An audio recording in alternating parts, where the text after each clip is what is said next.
Hello everyone, hope you're doing well. I thought today we would talk about Senai Maidens and also other things that Gaijin might be working on which are similar. When it comes to War Thunder and also pretty much any product, one of the interesting things that you can do with companies is you can actually have a look at the trademarks that they've filed for when it comes to their products.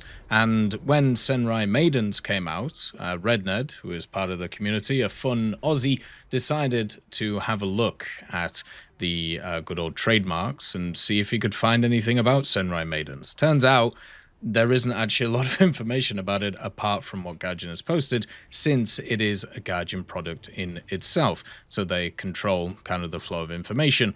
When it comes to the product itself, some people have actually asked me about it.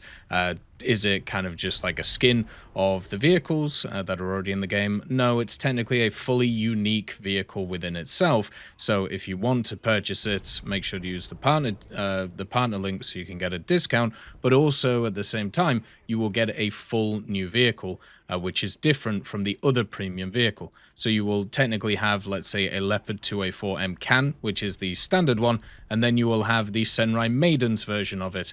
So you'll be able to bring two of them in a lineup, which is kind of crazy. They also have modification crew replenishment differences. They have a unique picture, which is kind of fun.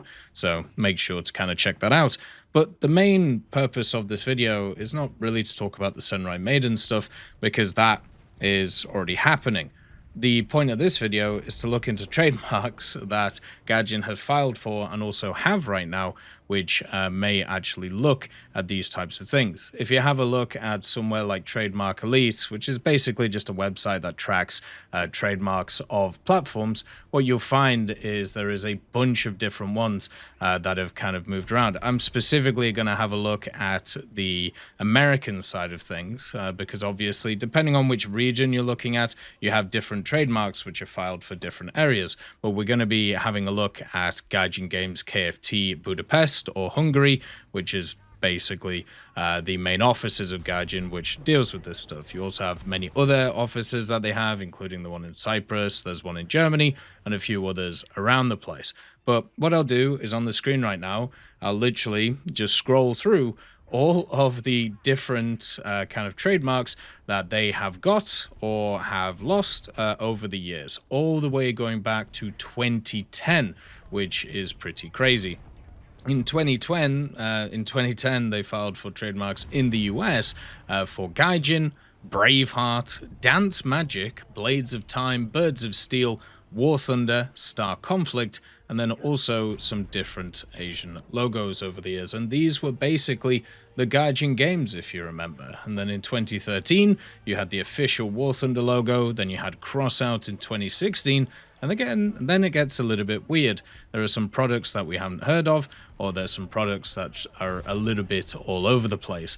And in terms of these types of things, what is interesting is there are different products that have been kind of applied for across the board in, the US and then also in the EU, which are different. So in the US side of things, you have a lot of stuff to do with like Daegor, and then you have a lot of stuff when it comes to Crusade Fawad, Age of Water, even Active Matter that you can see has been filed, but there are some differences between them. There was also a War Thunder Legends trademark which was filed and also was there, but it seems like it's dead now, so whatever they were working on isn't there. But a lot of the things that are dead, they actually have replacements for them which have come out in the future, and over the last few years they've been going absolutely crazy in terms of these trademarking things.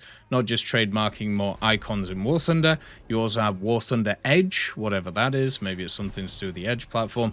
You have the enlisted stuff, you have Daz Lang, you have Active Matter, which turned up in 2024, Aces of Thunder, which turned up in 2023, and Beast Survivors, which I believe is another game that is being published by Gaijin, if I remember correctly. There is also stuff like Snowstorm and Snowflake, whatever those games are. Maybe there's some kind of survival games in winter periods, which would be kind of fun. You have Star Conflict Heroes, which I'm sure is a push on Star Conflict, which is another game they have. They also have Xmachina, whatever that is, and then also Xmachina, which is a more recent one, which was filed in February, and it is live since August 2025. They also have Soldiers of Fortune, whatever that is, Open Eden, OpenEden.io, Star Wrath, which is another one, Line of Contact as well, and many others. So what you can see from this list of trademarks is these are either products that Gaijin has right now,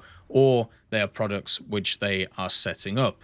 What's interesting about stuff such as Senai Maidens, it turned up on the European Union trademark side of things, but not the US side of things. And it was actually something which the filing date for it was the 19th of August 2025, and it was published as its application on the 8th of October 2025, showing that's when it was kind of ready to go. And on the US side of things, you have a bunch of stuff from this year, but it's mainly, as I said, Soldiers of Fortune, Open Eden, whatever that is, Star Wrath, and then also stuff like Xmachina, which is wild to actually get an actual trademark for. But these are all things that Gaijin is working on in the background, and since I thought personally these things would just be other games, and maybe a lot of them are just, you know, games that you'll find around the place and will be added to the Gaijin setup. Because remember, Gaijin is not just the developer of War Thunder. They're a massive publisher, one of the largest independent publishers that exist. And over the years, you have stuff like Active Matter, you have stuff like Cube World, for example. You even have stuff like, of course, Enlisted. And I'm sure they're working on many other projects in the background, as we've seen with stuff like Active Matter as well. But it also may be these things are parts of what we may see in War Thunder or other projects. What was interesting on the European side of things, there was a few different kind of trademarks which were still there, such as War Tales from 2022, and also you have Wartime, which could easily be events or unique kind of content pieces that might be coming to War Thunder 2. And these would be really interesting to see, and it might be something worth tracking when it comes to Gaijin themselves. For me, I always find it fascinating what's happening at these companies and to see what they're kind of doing, whether it is stuff that is more available to the public or whether it is stuff which is going to come in the future. It's nice to kind of get a step ahead and see what's going on. So let me know what you are interested in when it comes to these trademarks. What do you think will actually come out of them? I think that is the most interesting. For me, Star Wrath and also the Soldiers of Fortune definitely feel the most interesting in terms of what we might see with War Thunder products. Look after yourselves, peace be with you, and I'll see you next time. I'd just like to thank GMG Smiley, CD Beans, Chieftain Mike, EMN3 Galaxy, Tulio Pontecorvo, Brendan Quinn, Carrion Crow, Gus Irenicus, Pyman, Wartinder, Teddy, Daniel Stanton, Martinez, B. Young, Ozzy Panzer, Alan Hacker, Liam Shear, Opium Prime, Lafouche, Sem, Aslan, Uncle Bean, and Derek R. for supporting the channel.